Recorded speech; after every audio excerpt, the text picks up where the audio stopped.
रविवार की अगर प्रदोष पड़ जाए, कौन से दिन?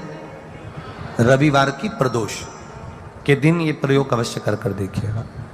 ज्यादा बार नहीं करना है, केवल एक ही बार करना, बाबा स्वयं कृपा करेगा। अगर आपको लगे कि मैंने व्यापार बदल लिया, एक बार बदला, कई लोग ऐसे भी होते हैं जो पैसा इकट्ठा करते हैं, धन एकत्रित करते हैं, और कोई व्यापार ऐसा कर लेते हैं जिस व्यापार में धन चले जाता है तो वो धन वापिस नहीं आता महाराज, वो व्यापार का धन वापिस नहीं आ पाता। तो बड़े दुखी होता है कि भाई मेरा गया हुआ पैसा नहीं आ रहा, मैं बड़ा कष्ट में हूं, मेरा खुद का ही आ जाए ना तो मैं निहाल हो जाऊं, मेरा अपना ही नहीं आ रहा जो गया हुआ है, तो मैं क्या वर्णन करूं, उसको क्या कहूं। उस व्यापार को बदलने से पहले एक काम जरूर कर देखो। 3 स्थान पर बेलपत्र को चढ़ाकर देखिएगा।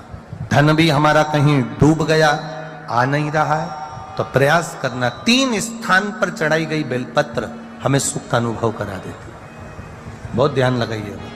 पहला, अशोक सुंदरी की जगह। अब ये बेलपत्र जब भी आप चढ़ाएंगे तो रविवार की अगर प्रदोष पड़ जाए, कौन से दिन? रविवार की प्रदोष के दिन ये प्रयोग अवश्य कर देखिएगा। ज्यादा बार नहीं करना है, केवल एक ही बार करना, बाबा स्वयं कृपा करेगा। अपने मंदिर में, अर्थात अपने घर के पास कोई मंदिर हो, शिवालय हो, देवालय हो, जहां शंकर भगवान विराजमान हो, शिवलिंग हो, ऐसी जगह पर अवश्य करें। हमें कहीं दूर जाकर ये प्रयोग नहीं करना है, अपने शिवालय, अपने जो घर के आसपास में शिवालय हो वो। एक बेलपत्र अशोक सुंदरी वाली जगह। अब उसको अशोक सुंदरी की जगह पर भी चढ़ाने का तरीका क्या है? जब हम बेलपत्र चढ़ाएंगे तो उस बेलपत्र को चढ़ाते समय आपकी जो बेलपत्र की डंडी है, इस डंडी का भाग शिवलिंग की ओर होना चाहिए। ये जो डंडी है इसका भाग अशोक सुंदरी पर जब चढ़ाएंगे तो शिवलिंग की ओर इसका भाग होगा महाराज। दूसरी, बेलपत्र को जब हम समर्पित करेंगे, जया, विषहरा, शामरीबारी, दौतली, देव, मान लो जलाधारी ऊपर नहीं है शंकर जी के, तो उसका स्मरण कर 5 कन्याओं का नाम लेकर जया, विषहरा, शामलीबारी, दौतली, देव, इनका स्मरण कर शंकर भगवान के शिवलिंग पर बेलपत्र रखेंगे। बेलपत्र कहां रखना है? आप अगर यहां बैठे हो तो आपके विपरीत में डंडी का मुख होना चाहिए। ये बेलपत्र की जो डंडी है इसका मुख आपके विपरीत में हो। आप यहां बैठे हो तो डंडी उधर होगी, आप इधर बैठे हो तो डंडी का मुख इधर होगा, आप उधर बैठे हो तो डंडी का मुख इधर होगा। आपके ठीक विपरीत की ओर डंडी का मुख हो। ये 2 जगह बेलपत्र समर्पित करने के बाद तृतीय बेलपत्र शिवलिंग की जो जलाधारी है, जहां पर भगवान शंकर का शिवलिंग रखा है, वहां स्पर्श कराकर, केवल छुआना है, स्पर्श कराकर बेलपत्री के पेड़ के नीचे ही कोई कंकर हो, कोई शंकर हो, या कोई मिट्टी का ढेला हो, नी हो, तो वहीं मिट्टी को थोड़ी सी ऊंची कर एक बेलपत्र बैठकर इस बेलपत्री की डंडी जड़ की ओर, मतलब जो वृक्ष होता है उस ओर इस डंडी का मुख होना चाहिए। ये 3 रविवार के प्रदोष के दिन शंकर भगवान पर चढ़ाई गई बेलपत्र से हमारा गया हुआ धन भी पुनः आने का रहता है, और हमारा जो व्यापार बार बार बंद हो रहा है, शिव की कृपा से एक बार चालू तो चालू हो ही जाता है। प्रदोष का दिन, प्रदोष काल, शाम का समय, भगवान देव अधिदेव महादेव माँ जगतजननी पार्वती जी के साथ में भ्रमण करने का। देखिए, अगर प्रदोष का व्रत नहीं कर सकते, प्रदोष के दिन आप व्रत नहीं कर सकते, मान लो आपसे भूखा नहीं रहा जाए, प्रदोष का व्रत नहीं कर सकते, प्रदोष के दिन आप भूखे नहीं रह सकते, मंदिर भी नहीं जा सकते, दिया भी नहीं लगा सकते, तो शिव महापुराण की कथा कहती है कि प्रदोष के दिन प्रदोष काल में अपने ही दरवाजे के पास में देवाधिदेव महादेव का स्मरण कर कर लक्ष्मी की वृद्धि के लिए, कार्य सिद्धि के लिए, संपदा को प्राप्त करने के लिए आप अपने ही दरवाजे के पास में एक दीप लगा सकते हो। कौन से दिन? प्रदोष के। एक बात और अच्छे से समझ लीजिए, जो बच्चे चिड़चिड़े होते हैं, चाहे घर में बेटे हों, बहुएं हों, सास हो, ससुर हो, परिवार में छोटे छोटे बच्चे हों, चिड़चिड़ प्रवृत्ति करते हों या चिड़चिड़ा स्वभाव हो, जरा जरा सी बात में क्रोध आ जाता हो, बोलने का भान नहीं रह पाता हो, शब्दों के बाण चलते हों, तो महाराज प्रदोष के दिन, प्रदोष काल में बेलपत्री के पेड़ के नीचे एक जो पत्ता आपके पास में हो, पान का मिल जाए तो पान का, पीपल का मिल जाए तो पीपल का, बेलपत्र का मिल जाए तो बेलपत्र का, उस पत्ते पर मात्र थोड़ा सा शहद और 7 दाने चावल के रखकर घी का दिया लगा दो महाराज, और थोड़ा सा जल हाथ की अंजलि में लेकर भगवान देवाधिदेव महादेव का स्मरण कर कर कि इस बेलपत्री के वृक्ष के नीचे माता लक्ष्मी, पार्वती, सरस्वती विराजमान है। इसी बेलपत्री के पेड़ के नीचे मेरे देवाधिदेव महादेव का 12 ज्योतिर्लिंग का स्वरूप प्रकट है। उनका स्मरण कर कर जल चढ़ा दीजिए और उसका स्मरण कर लो जो चिड़चिड़ प्रवृत्ति करता हो, क्रोध करता हो, जिसको बोलने का भान नहीं होता हो, सम्मान नहीं देता हो, अपशब्द कहते हो, उनका स्मरण कर कर आप छोड़ेंगे। एकदम एक प्रदोष करेंगे, दूसरे प्रदोष तक तो आपको कोई दिक्कत ही नहीं। 2-3 प्रदोष कर कर देखिए, बाबा कृपा करें। बच्चों को पढ़ने का कह रहे हो, पढ़ने बैठो, पढ़ने बैठो, पढ़ने बैठो, पढ़ने बैठो, तो एक आध प्रयास बच्चों के लिए भी कर लिया करो कि भाई ठीक है, बच्चे लोग विद्या में प्रबल होंगे।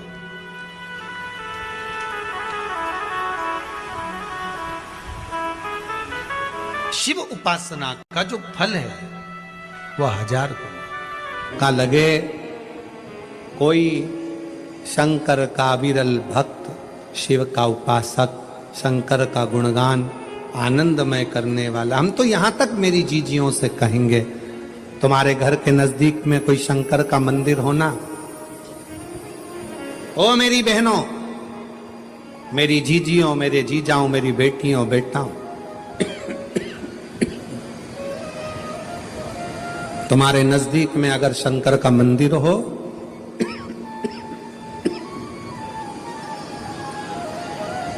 तो उस शिव मंदिर में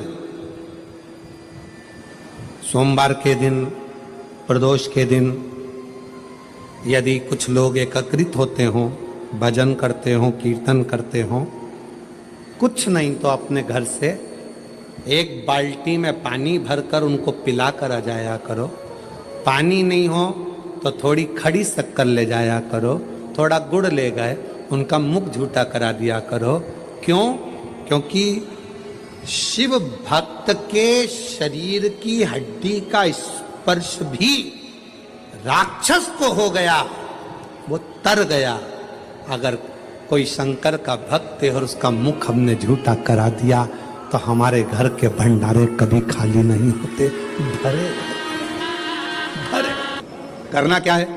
जब व्यक्ति को ऐसे गलत विचार आने लगे हैं पूजन के समय पर, अच्छी जगह पर, ये गलत गलत विचार, आप गलत कर नहीं रहे हो, आप मांसाहार नहीं कर रहे हो, आप किसी स्त्री को गलत नहीं देख रहे हो, आप किसी पुरुष को गलत नहीं देख रहे हो, आप किसी मदिरा की दुकान पर नहीं गए हो, पर आपकी विचार धारणा में अगर ये चीजें पूजन करते समय, भजन करते समय, अर्चना करते समय, मंदिर जाते समय, मंदिर में बैठते समय, मंदिर में उपवास करते समय तुम्हारी बुद्धि में अगर ये चीजें आ रही हैं, मन में अगर ये चीजें पाठ करते करते भी अगर आ रही हैं, तो समझ लेना कि आपके ऊपर कहीं ना कहीं किसी ना किसी रूप में कोई अन्न किसी के घर का ऐसा खा लिया है जिसके कारण तुम्हारी बुद्धि थोड़ी सी भ्रष्ट हुई है। उसको सुधारें कैसे, उसको संवारें कैसे?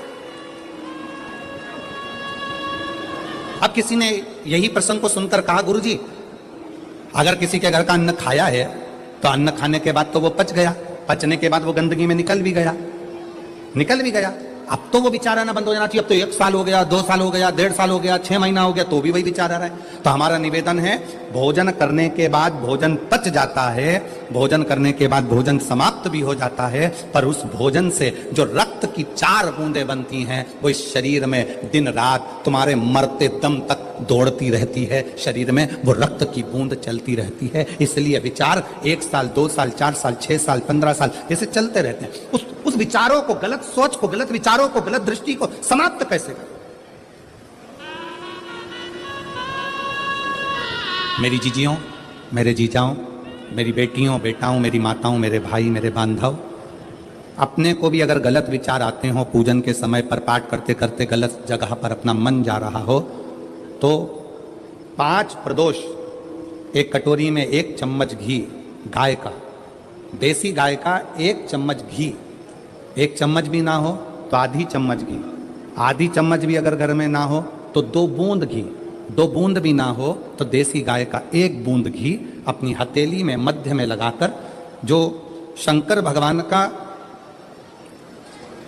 भगवान शिव जी का जो शिवलिंग होता है, उस शिवलिंग के ऊपर के भाग पर अपनी हथेली को रखकर, और जो अशोक सुंदरी वाली जगह है उस जगह पर अपनी हथेली का घर्षण करना चाहिए। लगभग 5 प्रदोष अगर आपने कर लिया तो निश्चित है आपकी बुद्धि में कभी गलत विचार पूजन करते समय आएगा ही नहीं, और गलत दृष्टि की ओर जाओ।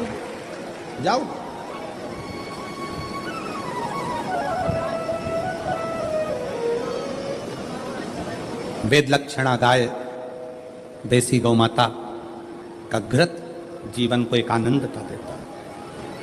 आनंद।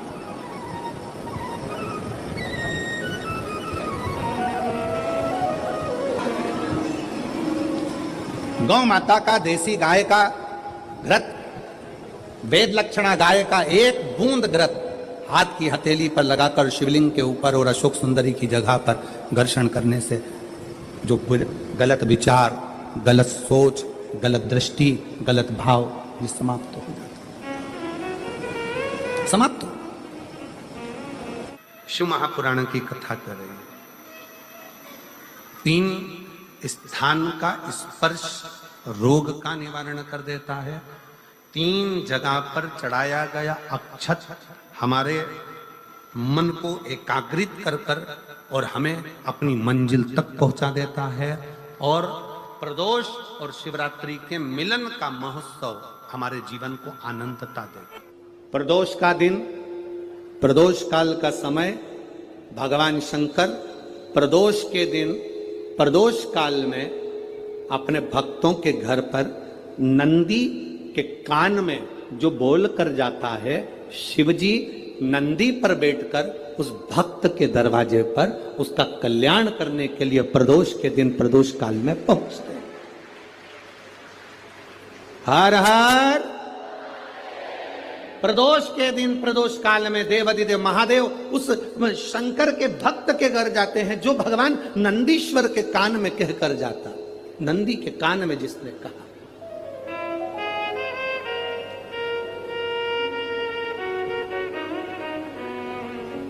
शंकर भगवान के इस शिवलिंग का स्मरण आप करेंगे।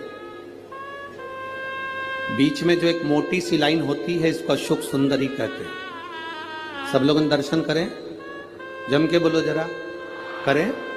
अशोक सुंदरी की जगह जहां पूरी हो जाती है, उसके बीच में शिवलिंग और उसके बीच में थोड़ी सी जगह खाली आती है। करें दर्शन, समझना जरा बहुत अच्छे से। जैसे ये अशोक सुंदरी की जगह है, हम निवेदन करेंगे आस्था चैनल वालों से भी और एलईडी वाले भी, जिन जिनको एलईडी पर आप दर्शन करा रहे हैं वो पूरी तरह से कराएं। गणेश जी का स्थान, षडानंद कार्तिकेय का स्थान, अशोक सुंदरी का स्थान बीच में। अशोक सुंदरी का जो स्थान पूरा हो जाता है, वहां से लेकर शिवलिंग के बीच में खाली जगह आती है। करें दर्शन आप लोगों ने, खाली जगह आती है। उस खाली स्थान की जो महत्वता है, ये जो अशोक सुंदरी से लेकर बीच में जो जगह है ये भगवान शंकर की जो धर्म पत्नी है माता पार्वती, उनकी जो योगनियां हैं 64 योगनी, उनकी जो शक्ति पीठें हैं, उनकी जो सिद्धता है, उनकी जो सिद्धियां हैं, ये अशोक सुंदरी से शंकर के शिवलिंग के बीच में जो खाली जगह होती है, इस स्थान पर 64 योगनियां, देवियां, अष्ट सिद्धियां, नवनिधियां सब इस स्थान पर रहती है। इसलिए हमारे यहाँ शिव महापुराण की कथा कहती है, पूर्ण पूजन के बाद अगर कोई नारी, कोई पुरुष, कोई बच्चा, कोई बुजुर्ग अपने मन की बात का स्मरण इस जगह पर हाथ को रखकर, जैसे किसी के हृदय पर हाथ रखते हैं तो दिल धड़कता हुआ स्मरण होता है, उसी तरह यहाँ स्पर्श करेंगे और स्पर्श कर कर जब अपने मन की बात कहते हैं तो देवाधिदेव महादेव नंदी के साथ आकर प्रदोष के दिन कार्य की सिद्धता पूर्ण करते। उस स्थान की मूलता होती है, वो स्थान समझ में आएगी ना जगह? अरे बोलो तो जम के। नहीं समझ में आई हो तो एक बार फिर वापिस समझ लीजिए, फिर समझो बात। स्थान देखिएगा, गणेश जी का स्थान, कार्तिकेय जी का स्थान, बीच में ये आ गई अशोक सुंदरी की मोटी सी लाइन। अशोक सुंदरी की लाइन जहां खत्म होती है, वहां से जो शिवलिंग रखा है, इसके बीच की जो जगह है, ये जो बीच में अशोक सुंदरी के स्थान से लेकर शिवलिंग के स्थान के बीच में जो खाली जगह है, ये 64 योगनियां, अष्ट सिद्धियां, नवनिधियां, सब कुछ मेरे देवाधिदेव महादेव ने माता पार्वती को अपने चित्तवृत्ति के साथ यहां अनुमति प्रदान कर रखी है। वहां का स्पर्श, वहां का मात्र स्पर्श और हमारे दिल की बात, शंभो शरणे पड़ी मांगू घड़ी रे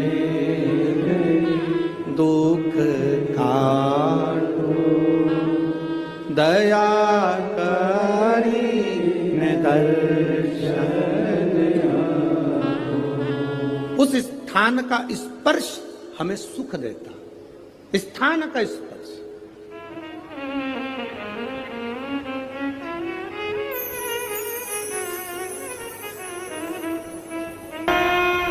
और कितनी सुंदर बात नंदी ने कही है। नंदी ने ये बात जो कही वो वास्तव में बड़ी सुंदर है कि मान लो यदि कोई कार्य तुम्हारा हो नहीं रहा और पूरी दुनिया में तुमने कर कर देख लिया, बहुत प्रयास कर कर देख लिया, तो भी वो कार्य अगर तुम्हारा नहीं होता, तो फिर एक काम करो कि शिव की स्तुति करो, शंकर की स्तुति, शंकर का गुणगान, शंकर की भक्ति, शंकर का स्मरण।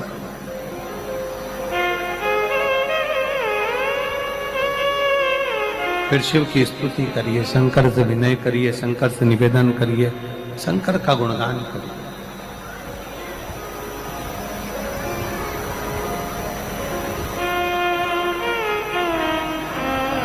पर भगवान की भक्ति होती कब? जितने आस्था चैनल पर कथा सुन रहे हैं, जितने फेसबुक यूट्यूब पर कथा सुन रहे हैं, जितने पंडाल में बैठकर शिव भक्त कथा को रसपान कर रहे हैं, उनसे निवेदन करूंगा कि शंकर की भक्ति होती कब है, शंकर का स्मरण कब होता है, शंकर की भक्ति कब होती है, शंकर की कथा सुनने में मन कब लग सकता है? जब अपने भीतर की अभिमत्ता, अपने भीतर का अहम, अपने भीतर का अहंकार, अपने भीतर की आसक्ति, अपने भीतर का काम, अपने भीतर की तृष्णा जब दूर हो जाए तो समझो कि आप शिव में मन लगा बैठे। दो जल व्यक्ति के जीवन को बदलते। कितने जल? जम के बोलो जरा। दो जल। एक देवाधिदेव महादेव के लिए भरा गया एक लोटा जल और दूसरा है स्वयं के लिए भरा गया एक लोटा जल।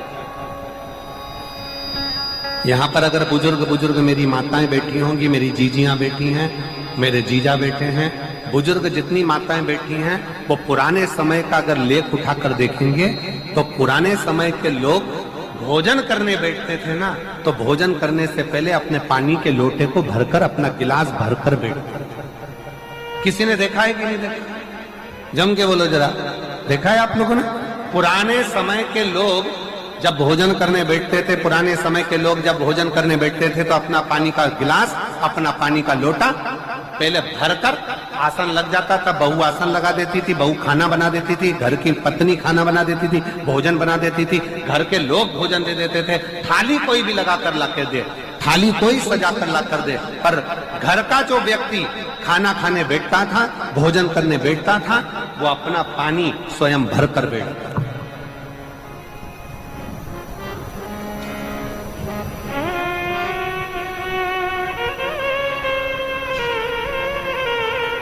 अब आज के जमाने में दुनिया के लोग कहते हैं मैं दुकान चला रहा हूं, दुनिया के लोग कहते हैं मैं घर चला रहा हूं, दुनिया के लोग कहते हैं मैं ये कर रहा हूं। तुम अपना खुद का पानी भरकर तो बैठ नहीं रहे और कह रहे हो कि घर चला रहा हूं। स्वयं का एक गिलास पानी व्यक्ति नहीं भर पा रहा। कितना सुंदर कहा है महाराज जी। बहुत सावधानी से सुनिएगा। दो जगह का जल व्यक्ति के जीवन को बदल देता है। एक शिव के लिए भरा गया जल और दूसरा स्वयं के लिए भरा गया जल। स्वयं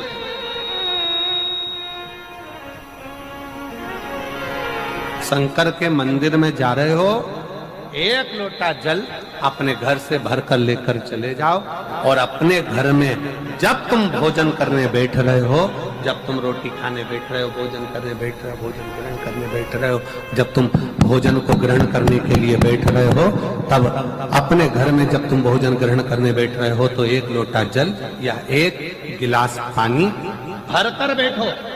बहू अच्छी है, पानी भरेगी, मना नहीं है। बेटा अच्छा है, पानी भरेगा, मना नहीं है। पोता अच्छा है, पोती अच्छी है, नाती अच्छा है, पंती अच्छा है, घर में सब अच्छे। तुम्हारी पत्नी भी अच्छी है, तुम खाना खाओगे तो वो पानी ला कर दे देगी। तुम्हारी बहू भी अच्छी है, तुम भोजन करोगे तो वो पानी ला कर दे देगी। तुम्हारा परिवार का हर व्यक्ति अच्छा है, तुम्हारा कहना मानता है। तुम जिमने बैठोगे, भोजन करने बैठोगे तो वो पानी ला कर देगा। पर शिव पुराण की कथा कहती है, जो व्यक्ति भोजन करते समय अपना जल स्वयं भर कर बैठता है, उसकी जिंदगी में से 3 रोग समाप्त हो जाते हैं। कितने रोग समाप्त हो जाते हैं? 3।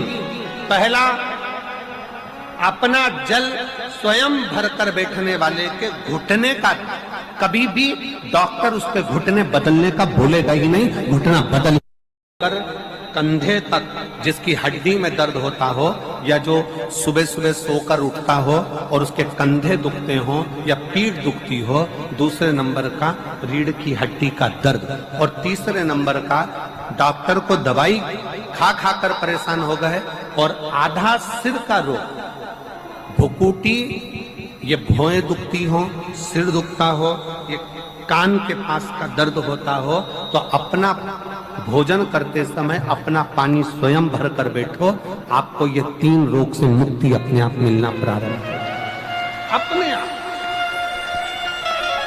अब किसी ने कहा, गुरुजी पत्नी पानी ला कर देती है, पति पानी ला कर देता है, बेटा पानी ला कर देता है, बहू पानी ला कर देती है, पोता पोती पानी ला कर देते हैं, नाती पंती पानी ला कर देते हैं, नौकर लगे घर में वो पानी ला कर देते हैं, सेवादार लगे घर में वो पानी ला कर देते हैं, तो हमको पानी लाना क्यों जरूरी है?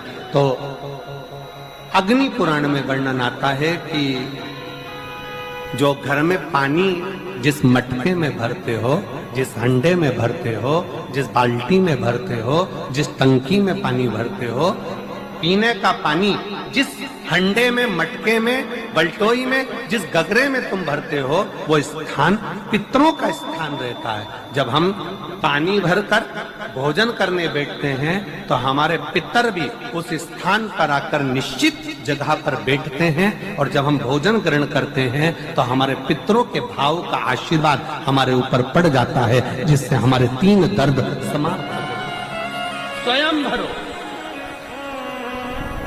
स्वयं। अब आज का जमाना इतना विचित्र है कि नौकर चाकर, परिवार, घर इतना बड़ा हो गया आज के जमाने में कोई सोफे पे से उठना पसंद नहीं करता, वहीं से हवाई लगा देते हैं, ला मेरा भोजन लगा दे, रोटी लाओ। रोटी आई तो मालूम पड़ा पानी ला कर रखा बहू ने। वो बहू ला देगी, बहुत अच्छी है, बहू बेकार नहीं है, बहुत अच्छी है, बेटी बहुत अच्छी है, ला देगी पानी, भोजन भी लाएगी, पानी भी लाएगी, सब कुछ लाएगी। पर पहला फर्ज अपना है, जब तक शरीर चले, पांव चले, हाथ पैर चले और तुम पलंग पर नहीं पड़े हो, तुम्हारा शरीर अगर चल रहा है तो पहले रसोई घर में जाओ, लोटा भर, लोटा नहीं भर सकते तो गिलास भरो, गिलास नहीं भर सकते तो थोड़ा सा कटोरी में पानी भरो, पर अपने पीने के लिए थोड़ा सा जल स्वयं के लिए लेकर आओ। वो जल इतना कारगर होगा कि तुम्हें रोग से निवारण करता चले जाएगा, रोग समाप्त करता जाएगा। सुबह, दोपहर और शाम प्रदोष का, प्रदोष